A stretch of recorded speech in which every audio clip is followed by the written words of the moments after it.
Here's just some people walking through the park. We had our chem club come one year. They made like little bracelets and stuff, and then all the money went to donation for the walk. It was really cool. A lot of the time when we look at suicide prevention, we look at the big picture. We're kind of thinking, you know, walks and runs and big groups of people working towards suicide prevention, when really it's the kindness in the small things. It's the little things. It's being nice to one another, making kind gestures, especially in these trying times. Things are rough. We're not seeing people. We're not getting the human interaction that we normally would. So I know it's really hard on people with mental disorders, people who have issues and really rely on that connection. So I think that it's incredibly important for people to know that there are still other ways to support suicide prevention. My name is Madison Losell. I am 21 years old. I grew up in Du Bois Town, Pennsylvania, but I guess you could call that South Side too, because it's pretty close. When I was 14, I lost a friend. She was really young. It was something really hard to deal with. I had friends, but I didn't really have a system of people to talk to. I didn't have the support in different areas. Like, I think maybe a community or therapy, counseling, someone to talk to who like specialized in it would have helped. I had started attending walks back in 2013 in Montoursville and Penn Tech and around the area, but there was nothing in South Side. So I wanted to bring something to this community that I'd never really seen before.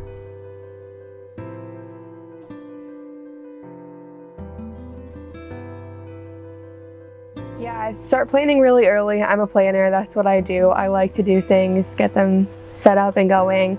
As far as canceling, I decided a couple of weeks ago. I still had I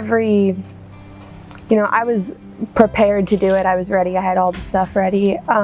It was just easier for me to look at it from the point of view of the businesses that are donating. Like, they're barely on their feet, they're barely staying afloat, they just got the opportunity to reopen.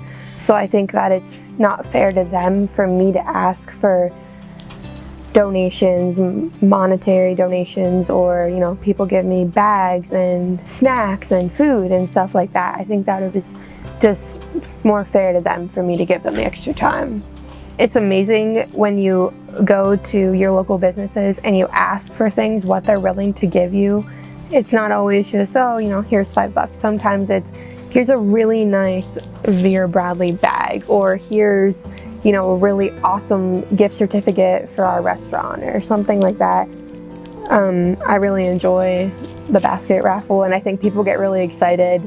And it kind of brings light to the topic because, like we said before, it's a difficult topic to discuss. So I think that, you know, you get there and you're like, oh my gosh, there's a basket raffle. Like, we can win things. Like, that's awesome. So I think it kind of is a happy place almost.